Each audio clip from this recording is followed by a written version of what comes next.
All right, so we'll jump in.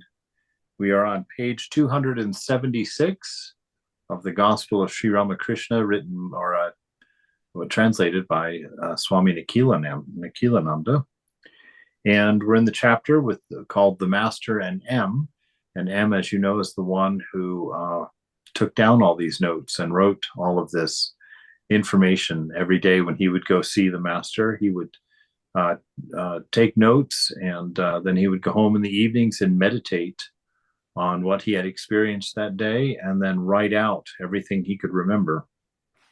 And that is what we are reading here. So we're down the bottom of the page, the last paragraph. No sooner had the master heard a few words of the song than he went into deep samadhi. I don't think there's any other kind of samadhi, but a deep one. Samadhi is an absolute single-minded focus on the divine, on the thought of God, uninterrupted. They say, like pouring oil from one container to another, it should be an unmoving, unbroken stream of thought about God or of God. And if you're able to manage that for even 12 seconds, I think that's what it is. 12 seconds, you'll have your enlightenment. So it's not a big thing that we have to do. We just for a few seconds, we have to keep our mind on God with an unbroken stream in order to experience this kind of samadhi. But it just shows you how noisy our minds are, how disturbed by our individualism the mind is. If we knew our true self, if we hadn't chosen a body and mind to identify with, then that mind would not have rippled, and we would see the reflection of the divine clearly, and we would have known there would have been no enlightenment necessary for us. We would have walked in our natural being, much like Adam and Eve in the garden, in a perfect harmony with God, where God's will and our will was exactly the same, that we really were reflections of one another. So no sooner had the master heard a few words of the song than he went into deep samadhi. And that song was the one, "Oh, when will dawn for me the day of blessedness, when he who is all good, all beauty, and all truth will light the inmost shrine of my heart? When shall I sink at last, ever beholding him, into that ocean of delight?" Indeed, when. He sat with folded hands facing the east. His body was erect and his mind completely bereft of worldly consciousness. His breath had almost stopped. With unwinking eyes, he sat motionless as a picture on a canvas. His mind had dived deep into the ocean of God's beauty. Narendra left the room and went to the east veranda, where Hazra was seated on a blanket with a rosary in his hand. They fell into talking. Other devotees arrived. The master came down from samadhi and looked around. He could not find Narendra. The tanpura was laying on the floor. He noticed that the earnest eyes of the devotees were riveted on him. Master, referring to Narendra, "He has lighted the fire. Now it doesn't matter whether he stays in the room or goes out. He has set that atmosphere just by being there." Swami Prabhupada demonstrated that for me. Not a demonstration like he was showing me anything, just by being who he was. I realized that there's a certain power that comes with a pure mind, just that presence, that focus itself puts you in charge of the atmosphere of the room, as it were. His mind had dived deep into the ocean of God's beauty. The master, "He has lighted the fire. Now it doesn't matter whether he stays in the room or goes out." To the captain and the other devotees, "Attribute to yourselves the bliss of God consciousness. Then you too will experience ineffable joy." There's an interesting thing. Attribute to yourselves the bliss of God consciousness. Then you too will experience ineffable joy. Wow, that's very interesting. That's never quite hit me like it just now did, because this has been a part of my assumptions that have been growing in the last few months. This notion that that's really the meaning of faith. When you know uh, the presence to be yours, and so you attribute it to yourself rather than imagining it sourced in something different or separate. And so when you sit in your meditation, you attribute all these things to the self and you assume their presence within you so that you don't have the temptation to go looking for them. It's when you go looking for them in your meditation that you stay distracted and the mind keeps you from your purpose, because it's the ego. Anytime you do a particular, anytime you become a particular and start directing your thoughts or directing your meditation, it's being led by the ego. And so it's quite often can be very dry or very fruitless.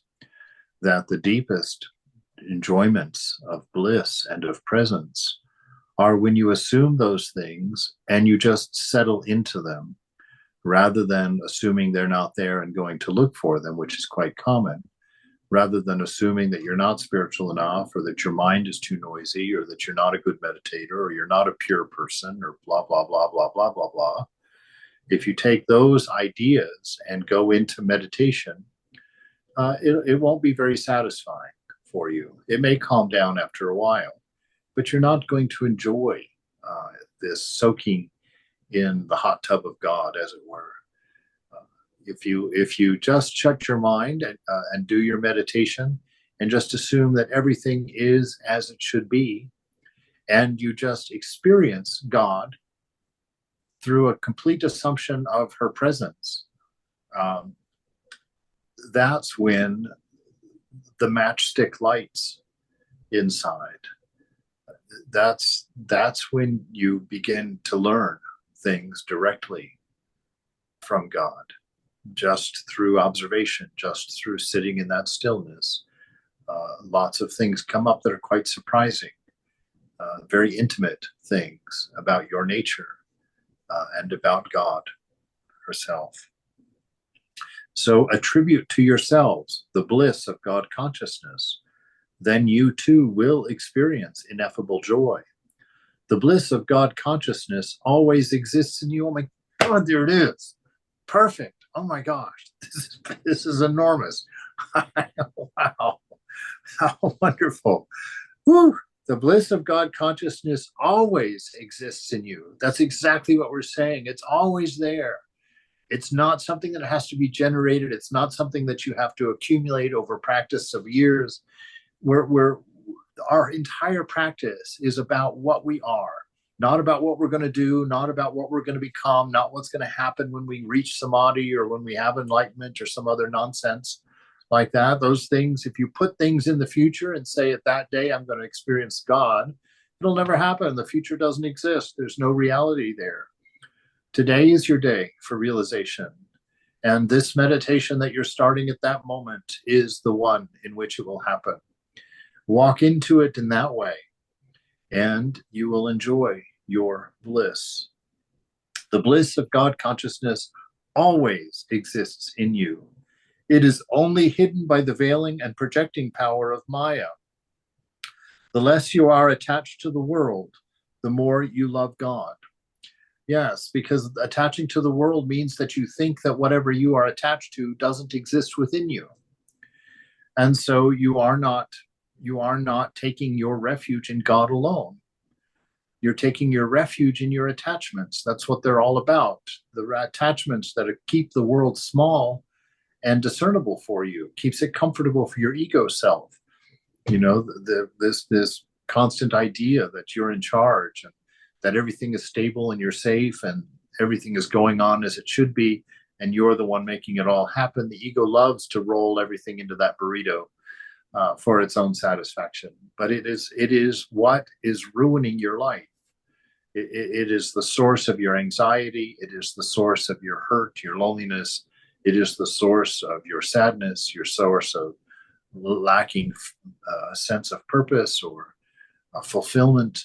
All of those things are simply because egoism, by cutting yourself off from the whole, you're left alone and left hungry, and you're grasping to fill the void of the infinity you left behind by attaching to the world of change, the world of the temporal, the world of boundaries.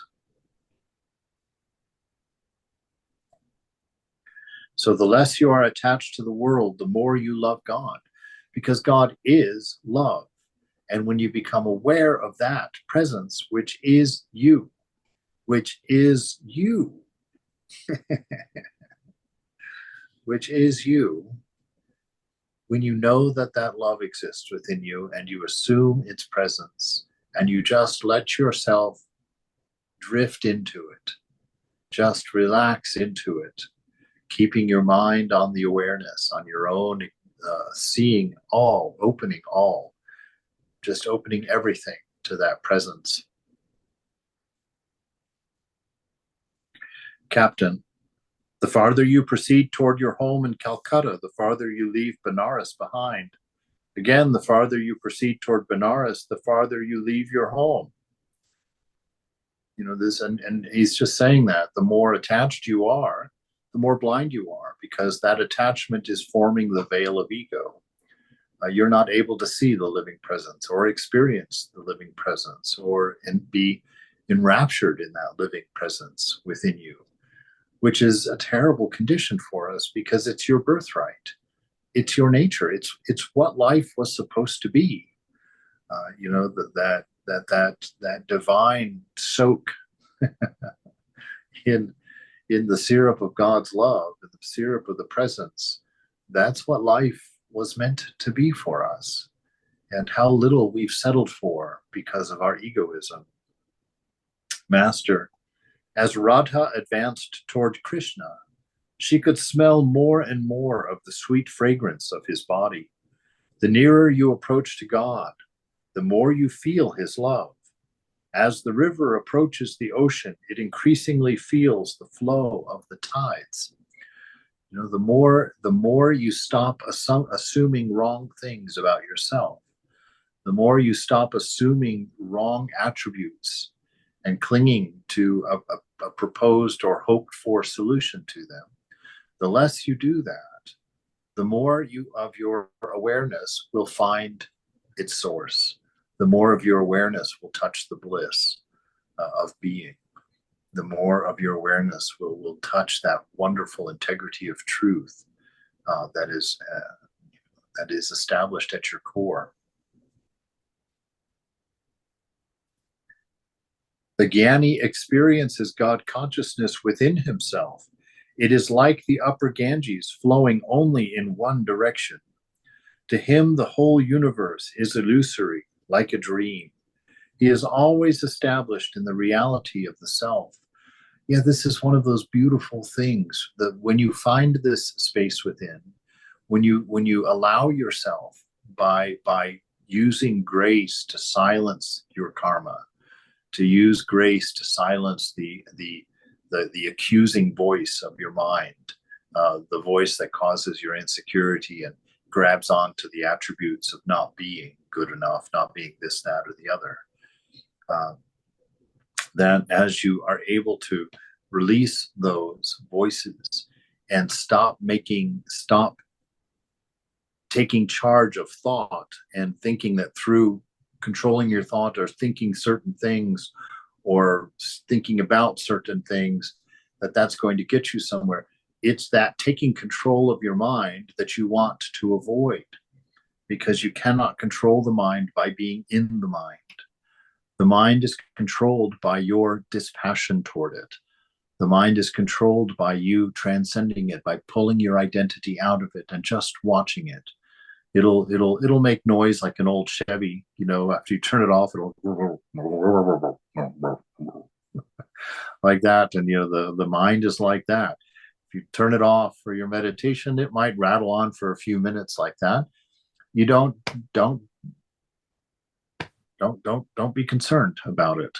Don't worry about it. Don't even pay attention to it. The mind is not you. It doesn't even have anything to do with you. And so let it go on. Just watch it and don't forget that you are the watcher. And just observe it and know that God is there, that it is all God, that it is all bliss, it is all love, it is all wisdom, it is all peace, it is all pure. It is exactly as it should be. And know that to be true. God is everywhere present and always perfect. And that is surrender. And that is acceptance, non-resistance. That is faith. And if you can settle into that in the center of your heart, you will enjoy what Thakur is promising. This overwhelming sense of bliss, of joy, just in the mystery of being. It's not caused. It doesn't have a reason. It simply has always been there. But you've been fascinated with other things.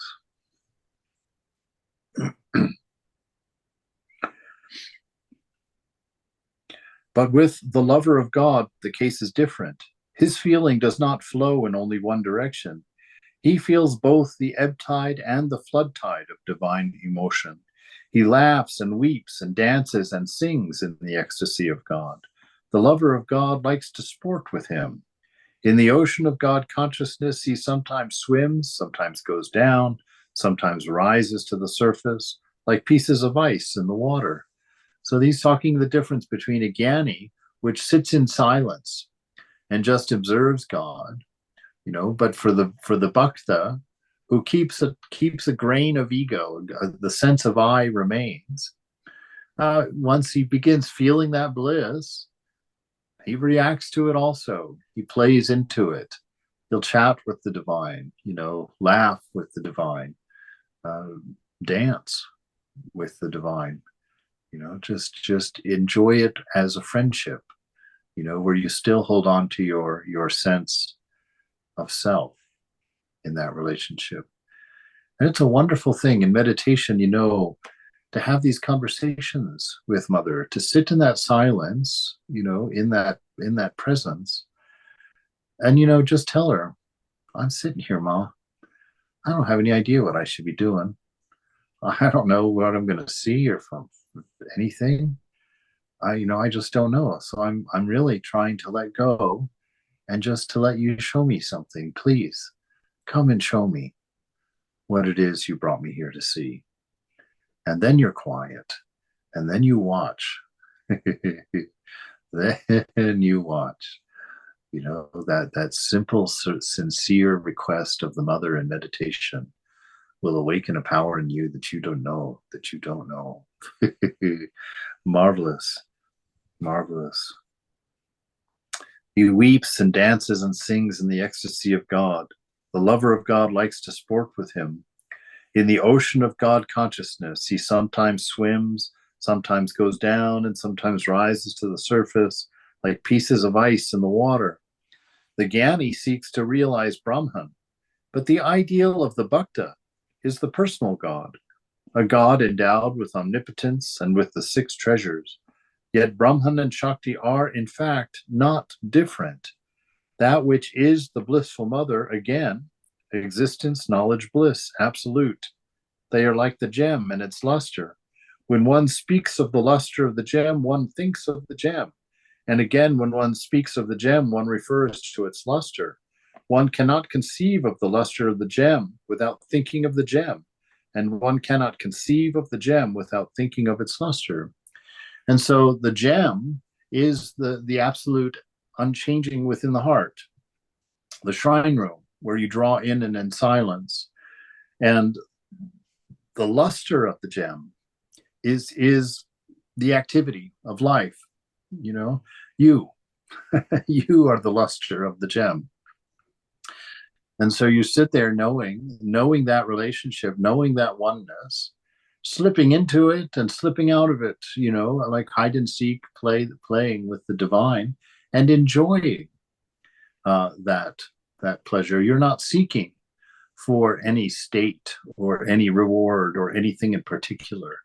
You're enjoying the eternal relationship between you and the beloved.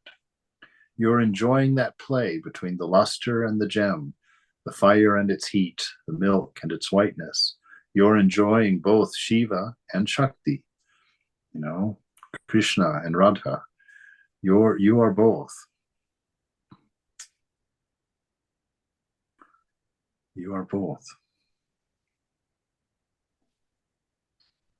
Existence, knowledge, bliss, absolute is one, and one only, but it is associated with different limiting adjuncts on account of the different degrees of its manifestation.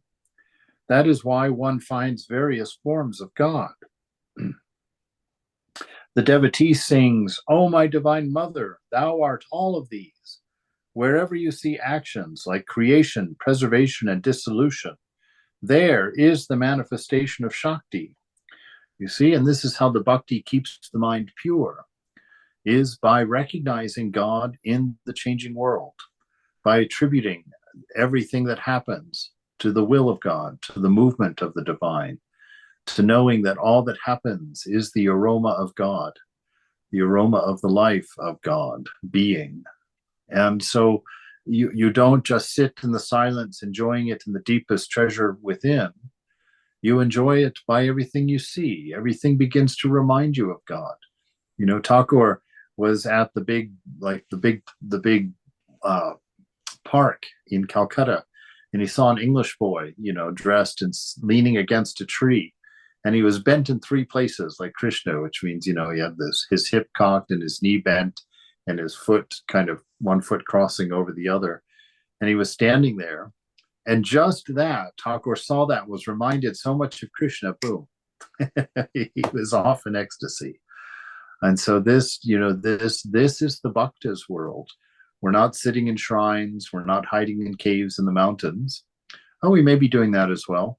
But also, we're out running around and laughing and playing and enjoying God everywhere, opening our eyes more and more to the fact that everything is God, that there is no neti for the bhakta.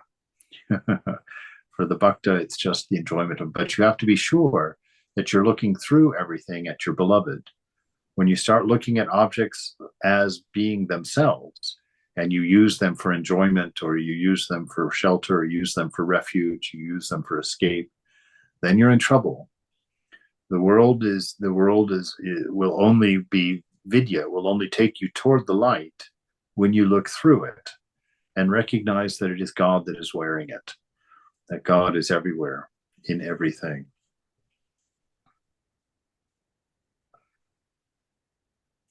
Existence, knowledge, bliss, absolute is one and one only, but it is associated with the different limiting adjuncts on account of the different degrees of its manifestation.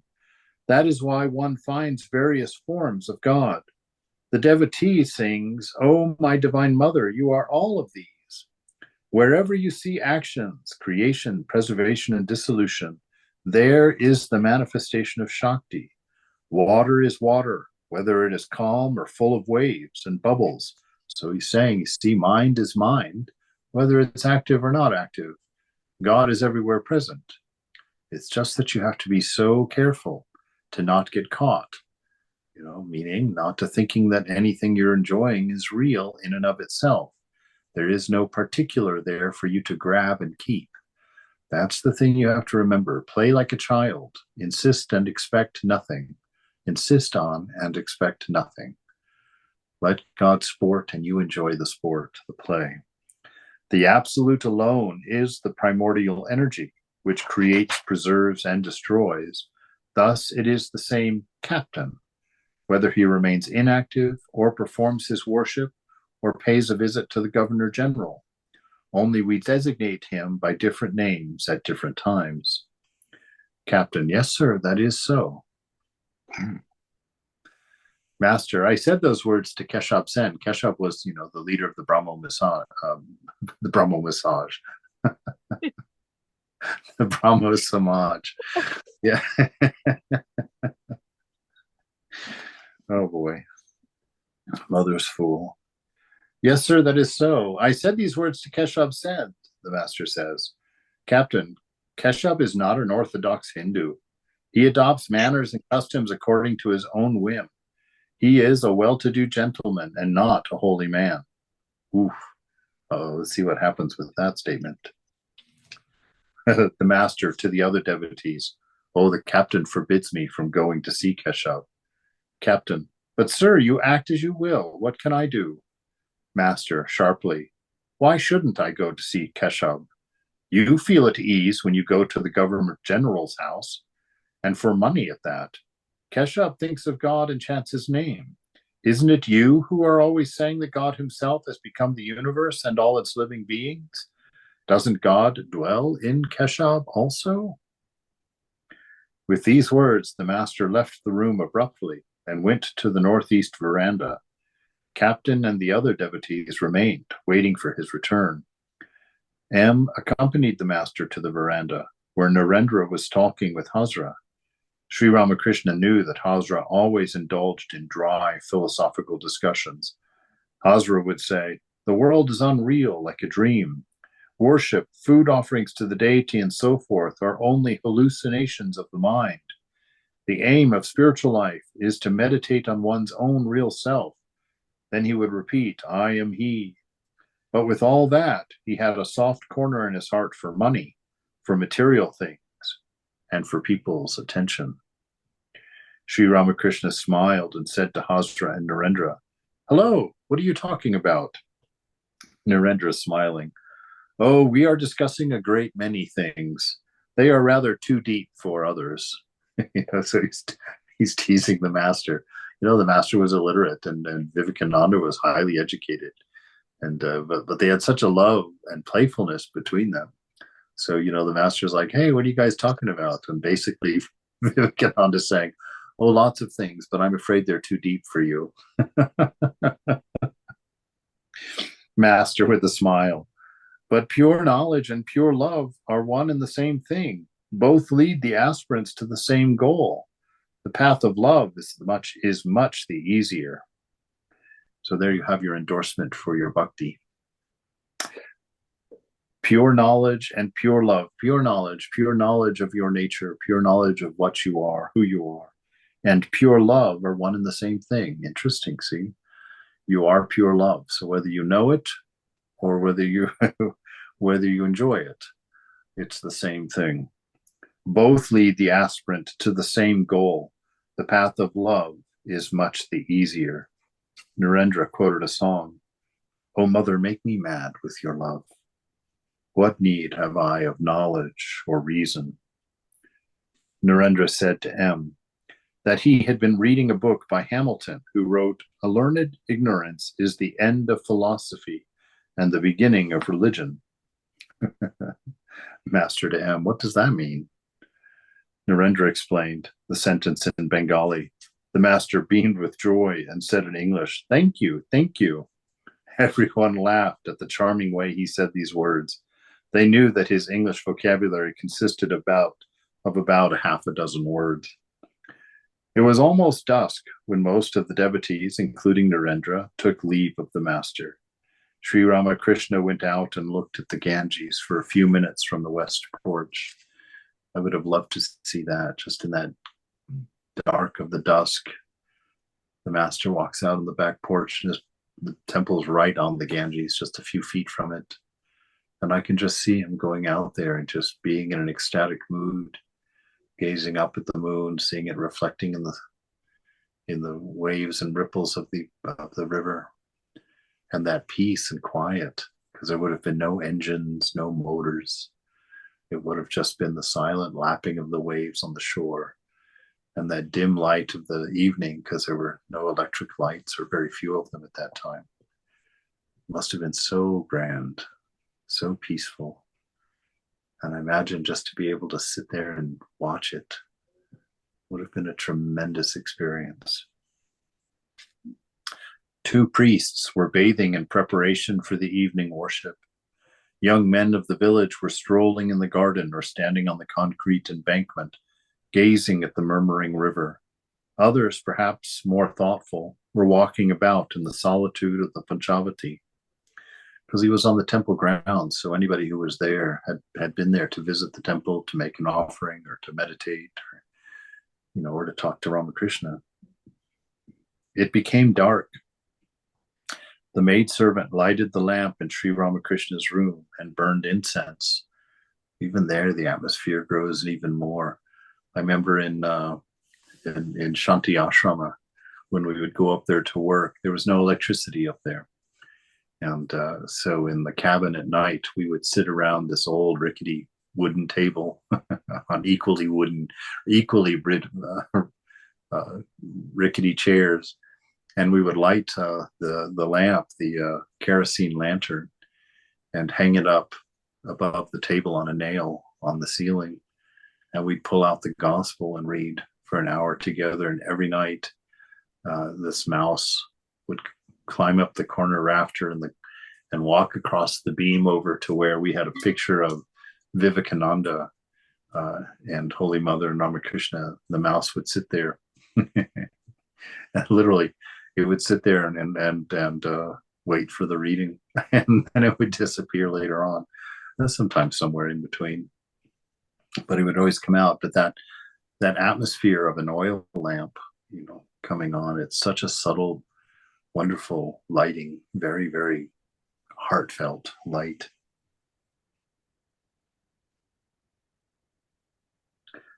The maidservant lighted the lamp in Sri Ramakrishna's room and burned incense.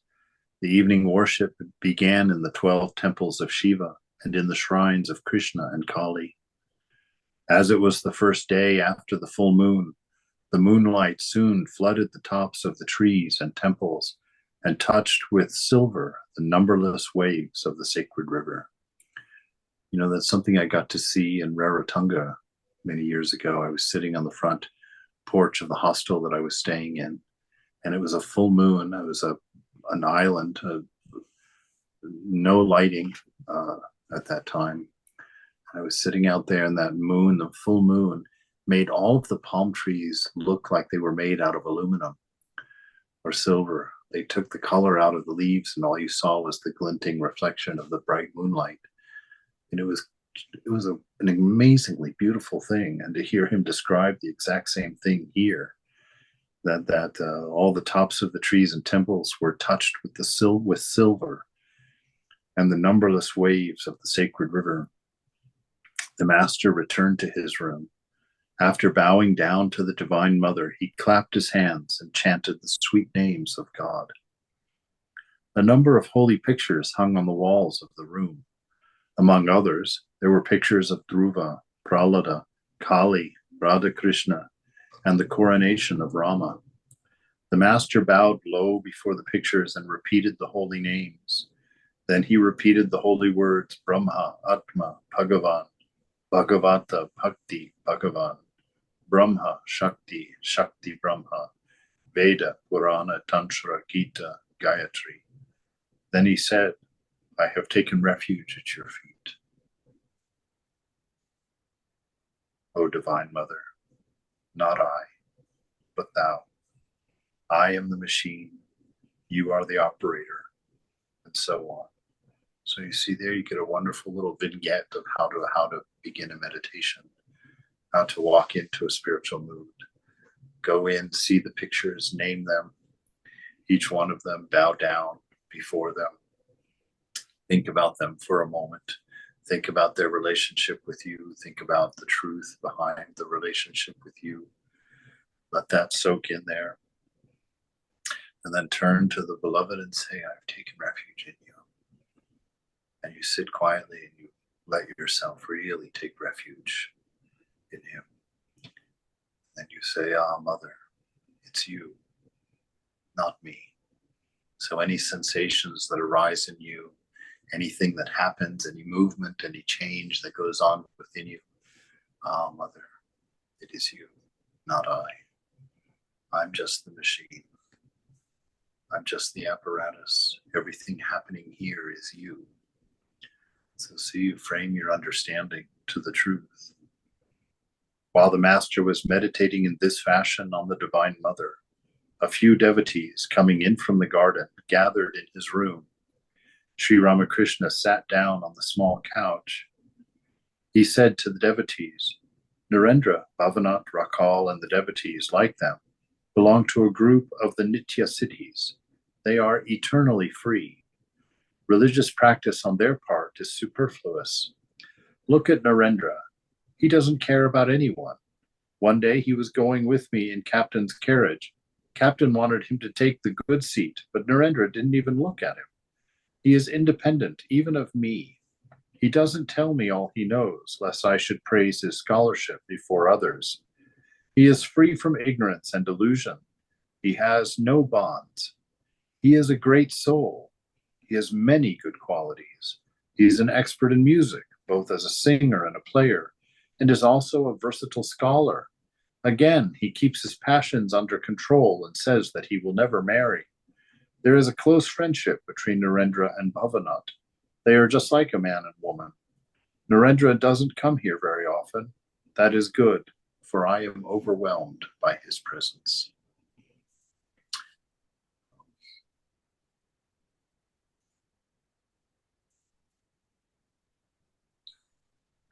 Just kind of stuttering along there at the thought of what kind of man Vivekananda must have been to get a whole paragraph of praise from God himself.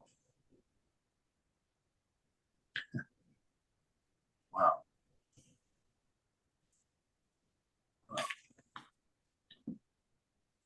Monday, August 20th, 1883. Sri Ramakrishna was sitting on his bed inside the mosquito net, meditating. It was about 8 o'clock in the evening. M was sitting on the floor with his friend Hari Babu. Hari, a young man of 28, had lost his wife about 11 years before and had not married a second time. He was much devoted to his parents, brothers, and sisters. Hazra was living at Dakshineshwar. Rakal lived with the master, though now and then he stayed at Adar's house.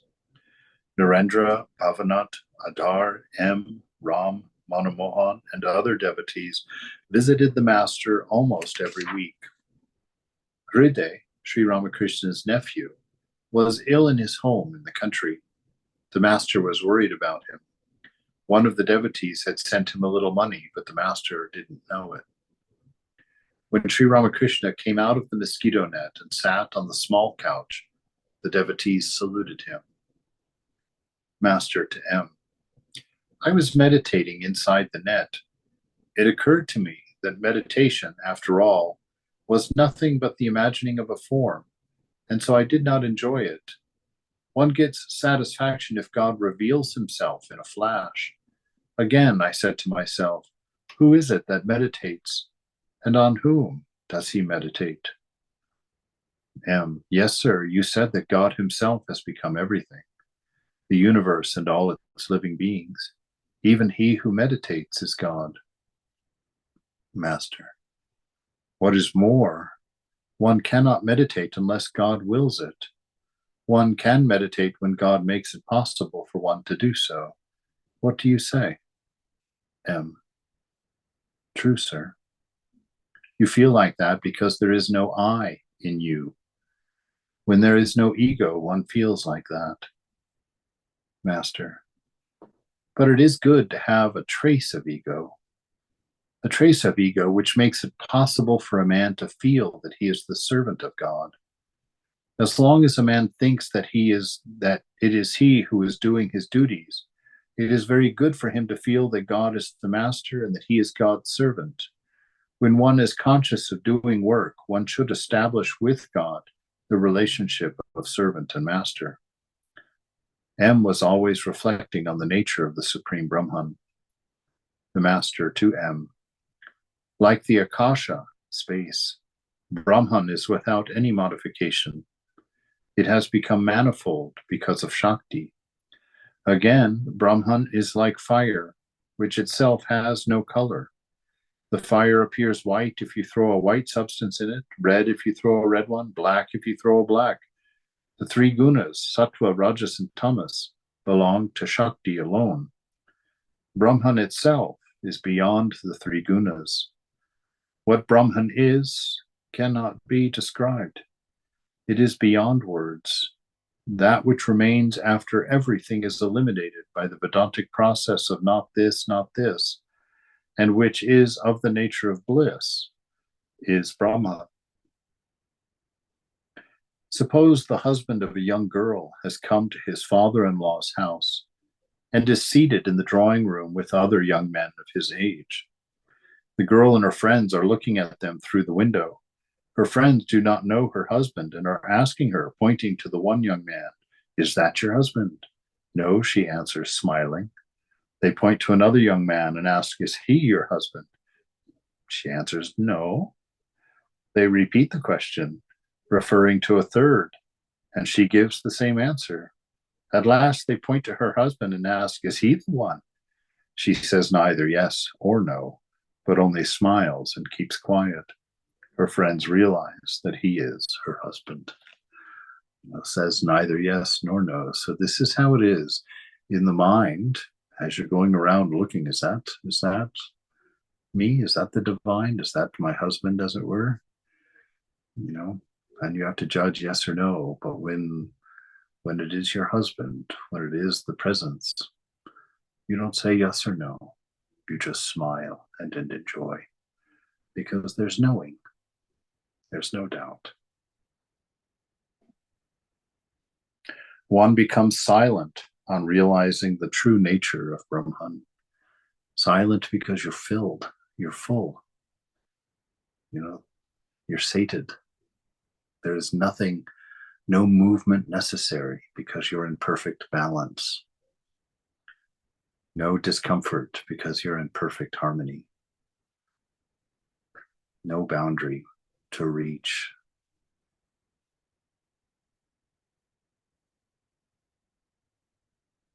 To M. Well, why do I talk so much? M. You talk in order to awaken the spiritual consciousness of the devotees. You once said that when an uncooked luchi is dropped into the boiling ghee, that it makes a sizzling noise. The master began to talk to M about Hazra. Master, do you know the nature of a good man? He never troubles others. He doesn't harass people. The nature of some people is such that when they go to a feast, they want special seats. A man who has true devotion to God never makes a false step, never gives others trouble for nothing. It is not good to live in the company of bad people. A man should stay away from them and thus protect himself. Turning to M, isn't that so? Yes, sir. The mind sinks far down in the company of the wicked, but it is quite different with a hero, as you say. Master, how is that? M, when a fire is feeble, it goes out when even a small stick is thrown into it. But a blazing fire is not affected even if a plantain tree is thrown into it. The tree itself is burned to ashes. The master asked M about his friend Hari Babu. M, he has come here to pay you his respects. He lost his wife long ago. Master to Hari, what kind of work do you do? M, nothing in particular, but at home he takes good care of his parents and his brothers and sisters. Master with a smile, how is that? You are like Elder the pumpkin cutter. You're neither a man of the world nor a devotee of God. That is not good. You must have seen the sort of elderly man who lives in a family and is always ready day and night to entertain the children. He sits in the parlor and smokes the hubble bubble, with nothing in particular to do. He leads a lazy life. Now and again he goes to the inner court and cuts a pumpkin, for since women do not cut pumpkins, they send the children to ask him to come and do it. That is the extent of his usefulness, hence his nickname, Elder the Pumpkin Cutter. God, I'm reading through that and I'm like, yikes, that's an awfully close explanation of my description of my life there. You must do this as well as that. Do your duties in the world and also fix your mind on the lotus feet of the Lord. Read books of devotion like the Bhagavata or the Life of Chaitanya when you are alone and have nothing else to do. It was 10 o'clock. Sri Ramakrishna finished a light supper of farina pudding and 1 or 2 luchis. After saluting him, and M and his friend took their leave. So a wonderful little bit of suggestion there, that when you have nothing to do, I always get a little shifty when he says things like that, pick up a book and read it, spend some time. And I've been working on that. I've been doing that more and more in this last month. I've had quite a few good victories in that regard, but it's still so far from what my ideal is inside. But it's good to remember, there's no need for us to ever not have something to do. We can always meditate. It's a wonderful thing. You don't need anything to do that. You don't even need a book. Just sit down, be with Mother, make her a cup of tea, offer it to her on the other side of the table and sit with her, or go to the shrine, pull out a great book of poetry and read one and sit and just let the poetry kind of make its way into the heart. Have a conversation with the divine about it as you're reading. Mull it over, read it silently from within. Great opportunities.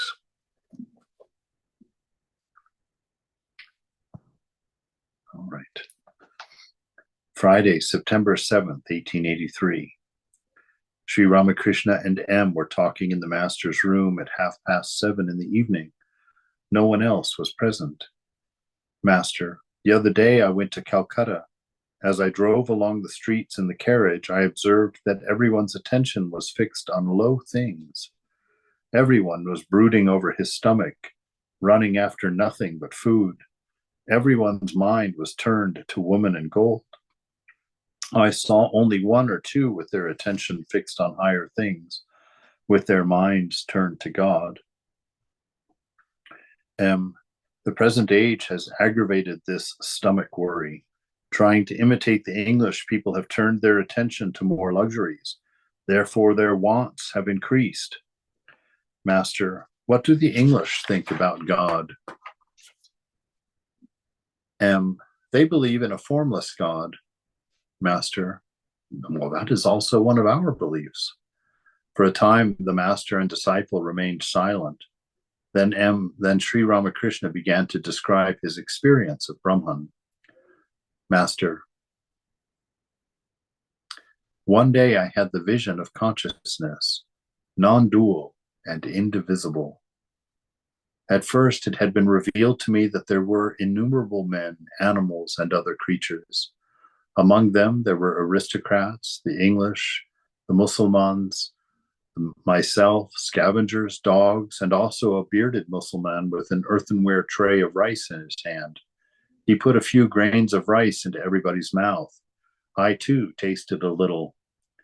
Another day I saw rice, vegetables, and other foodstuff, and filth and dirt as well lying around.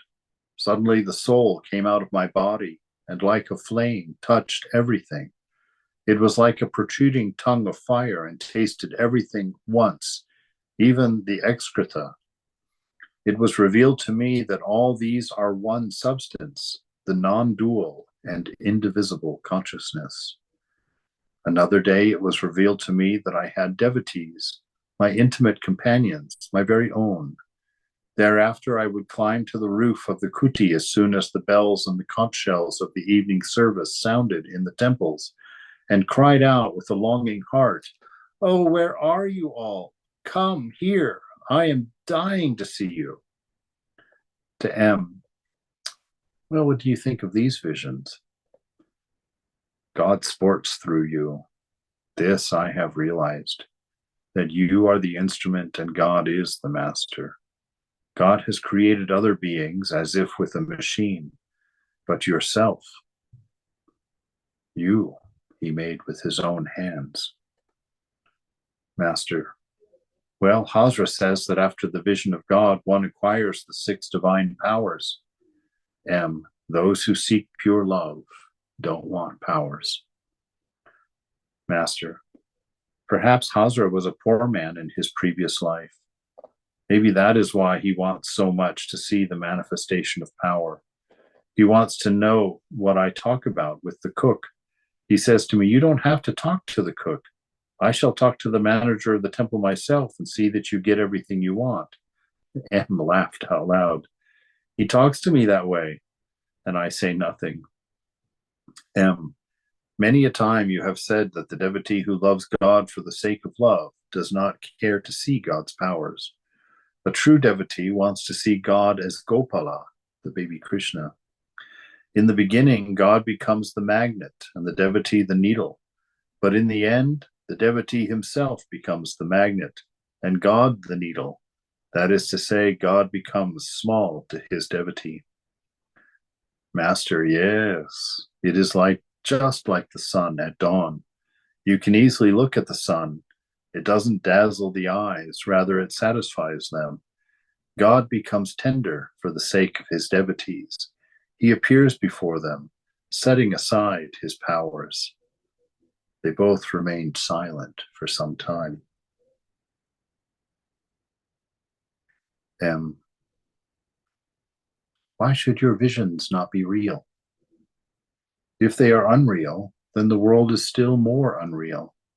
For there is only one mind that is the instrument of perception. Your pure mind sees those visions, and our ordinary minds, we see worldly objects. Master, I see that you have grasped the idea of unreality. Well, tell me, what do you think of Hazra? Oh, I don't know. The master laughs. Well, do you find me to be like anybody else? M. No, sir. Like any other Paramahamsa? No, sir. You can't be compared to anyone else. Master smiling. Have you heard of the tree called the Achina? No, sir. There's a tree called by that name, but nobody knows what it is. M. Likewise, it is not possible to recognize you. The more a man understands you, the more uplifted he will be. M was silent. He said to himself, the master referred to the sun at dawn and the tree unrecognizable by man. Did he mean an incarnation of God? Is this the play of God through man? Is the master himself an incarnation? Was this why he cried to the devotees from the roof of the kuti, where are you? Come to me.